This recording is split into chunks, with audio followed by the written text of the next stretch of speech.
Yo, Bakayalo Konoyalo, et oui, on se retrouve pour le résumé presque complet, c'est vraiment la première version du résumé du chapitre 1051 de One Piece, les amis.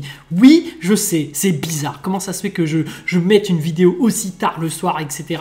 Mais voilà, j'arrivais pas à dormir, puis là je me suis réveillé, je me suis dit, bon allez, tiens, je vais regarder s'il n'y a pas un petit résumé de One Piece, voilà, on est dédosé, on regarde le site, on arrive et hop, résumé, donc voilà, je le regarde, je le lis tranquillement, ça va peut-être m'aider à retrouver le sommeil, parce que bon, il faut dire que demain je bosse très tôt en plus, donc voilà, avant de dormir, petite lecture du résumé, on va découvrir ça tranquille ensemble, et puis voilà, hop. Donc chapitre de One Piece 1051, le shogun de Wano, Kozuki Momonosuke. Ah, ça y est, Momonosuke va finalement devenir le shogun. Un moment tant attendu, parce que le pauvre petit, il en a souffert. Il a parcouru pas mal d'aventures avec Luffy et tout, et malgré que ce soit un gosse, il a dû subir des épreuves et montrer qu'il était digne d'être ce fameux shogun, capable de gérer tout un pays, prendre ses responsabilités. On l'a vu pleurer, on l'a vu vraiment avoir des sursauts de...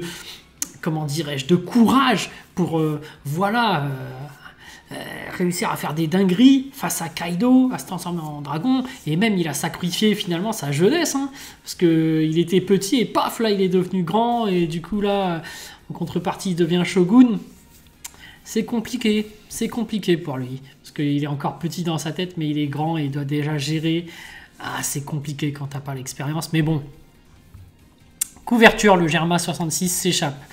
Ok, donc là en couverture, on a encore le délire avec les frères de Sanji. Pourquoi pas. C'est dans la continuation du précédent chapitre, Momonosuke fait un discours à tout Wano. Oh là là, incroyable. En vrai, quand t'es un gamin et que tu dois parler à toute une foule, tout un pays, je pense que ça doit être super stressant en fait. Mais bon, là, il a l'air de gérer ça incroyable, donc ok. Puis même, tu sais, quand tu vois les grands présidents, etc.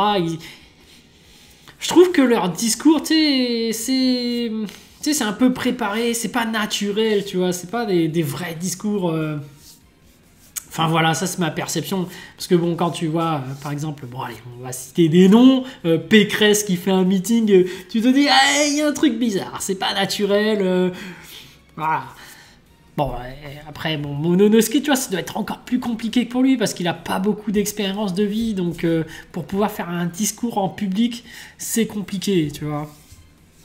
Enfin, bref. Momo devient shogun dans ce chapitre. Ouais, ok. Une fois qu'il devient shogun, le narrateur nous dit que dans le futur, il sera connu à travers le monde comme étant le meilleur shogun du pays des Wa de tous les temps. Ah ouais, mais après, vu son parcours, il le mérite. Il le mérite, et voilà. Donc c'est beau, finalement, ce sera le plus grand. Voilà. Parce que c'est aussi lui qui va ouvrir les frontières. En tout cas, un grand destin attend ce shogun qui est d'autre que Momonosuke, et ça fait plaisir. Petit flashback sur Tama, on apprend que son pouvoir ne dure qu'un mois. Ok. Yamato dit aux Mugiwara qu'elle, Kozuki, Oden va les rejoindre sur leur bateau. Quoi? Yamato qui rejoint l'équipage des Mugiwara? Ah ouais! Je suis pas sûr qu'elle soit acceptée, mais ouais, pourquoi pas, hein, parce qu'elle, de base, elle voulait rejoindre l'équipage de Ace. Donc elle a envie de voyager, on sait qu'elle est extrêmement forte en tant que fils de Kaido. On sait qu'elle est aussi une puissante guerrière qui est capable, voilà, je sais pas quel niveau elle a vraiment, mais elle a pu tenir tête à Kaido quand même. Elle a un fruit, voilà, d'un Zoan mythologique. Ouais, franchement, ça peut faire du bien à l'équipage de Mugiwara. En plus, elle est particulièrement grande. Du coup, en termes de discrétion, elle sera pas totalement là, mais ouais, ok, pourquoi pas. Moi, je ne suis pas tant étonné que ça. Ce qui me dérange un peu, je dois dire quand même, c'est qu'en termes de chara design, elle a un peu la même tête que Nami. Du coup, ça ferait deux Nami dans le navire. Bon, après, bon, pourquoi pas. Moi, ça ne me déplaît pas. Après, vu ce qui s'est passé lors de l'épisode 1015, ouais, c'était émotionnel. Moi, je veux bien qu'elle soit dans l'équipage. Elle est cool, hein. En plus, c'est elle qui est venue pour sauver Luffy à la dernière minute. Elle a beaucoup contribué, ouais.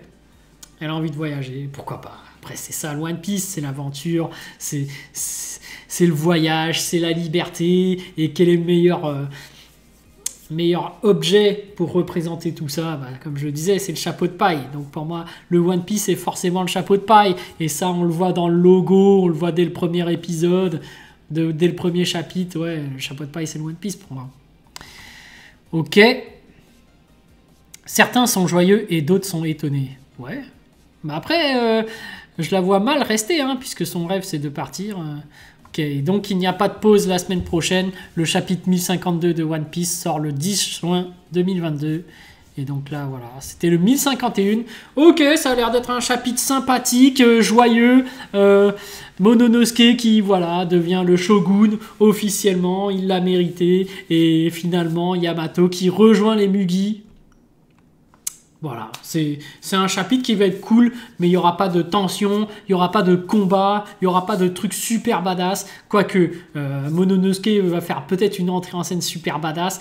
Mais voilà les amis, on se retrouve bientôt pour regarder ce chapitre. Et puis voilà, hein, moi j'ai hâte de le voir. Ciao, ciao!